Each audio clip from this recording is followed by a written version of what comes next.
Hey everyone, I know it's been a while since I made a video, and today I wanted to show you. Uh, it's been about 4 years since I made this table, and I just wanted to showcase it again. Maybe some of you haven't seen it, and just wanted to update you. We've been using this table for 4 years, eating on it every night. Uh, it's got some scratches in it, but really the only effect was using pine, and some of the sap came through, even though it was like 50-year-old pine from an old barn. So I just wanted to show you that, and I wanted to show you how I put this up.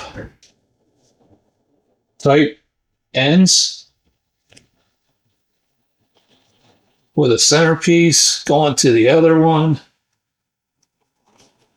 So this is a pretty sturdy table. I would love to know your thoughts on the table. If there's any projects that you want to get into that I haven't covered, let me know in the comments. I'll be happy to make a video about it. And of course, please like, share, and subscribe, because those things really do help the channel. And I appreciate your time. See you in the next one.